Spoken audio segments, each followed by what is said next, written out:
Hello, आप देख रहे हैं तेज हरियाणा। प्लीज हमारे चैनल को अभी सब्सक्राइब करें और देखते रहिए तेज हरियाणा। नमस्कार, तेज हरियाणा के स्पेशल बुलेटिन में आप सभी का स्वागत है।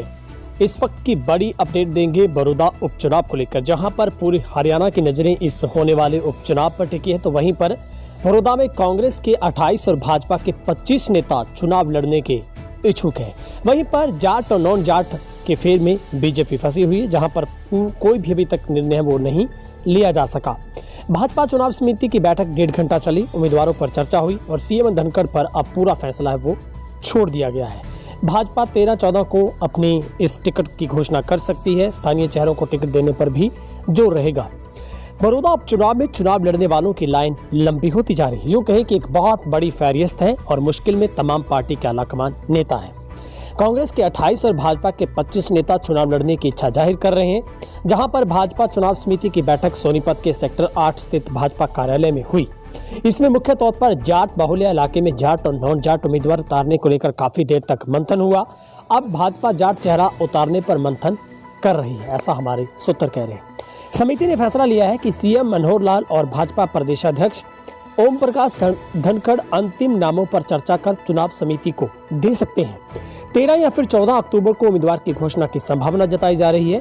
गोहाना की जलेबी भी चुनाव प्रचार का हिस्सा बनाने की तैयारी में है। सीएम ने गोहाना में चुनावी मैदान में कार्यकर्ताओं के साथ बैठक की और जलेबी खिलाकर हल्के के 50,000 घरों तक पहुंचकर जलेबी के साथ विकास की चर्चा करने की बात कही है। धनखड़ ने बैठक के बाद प्रेस वार्ता में साफ किया है कि बबीता फोगाट को नया आवेदन है, न वे चुनाव लड़ने की इच्छुक है। स्थानीय उम्मीदवारों से भी प्रत्याशी होगा और भाजपा के सिंबल पर गठबंधन चुनाव लड़ेगा। पिछले चुनावों और क्षेत्र के हर तरह के समीकरण को परखकर नाम तय कर केंद्रीय चुनाव समिति को दिया जाएगा, यानी कि आखिरी मोहर केंद्र की तरफ से और अमित शाह की तरफ से ही फाइनल की जाएगी। वहीं पर मुख्यमंत्री ने पूर्व सीएम पर निशाना साधते हुए कहा है कि ये बापू बेटा दोनों लोकसभा चुनाव हार गए हैं। अब राज्यसभा की बारी आई तो हरियाणा में दूसरा कोई नेता नहीं मिला, फिर दीपेंद्र को राज्यसभा भेज दिया। इनकी चौधर तो घर की है, जनता के लिए नहीं। मुख्यमंत्री मनोहर लाल शनिवार को भाजपा कार्यालय पर कार्यकर्ताओं को संबोधित कर रहे थे। मुख्यमंत्री ने कहा कि उपचुनाव में भाजपा ने बड़े बड़े धुरंधरों को दिन में तारे दिखाए हैं।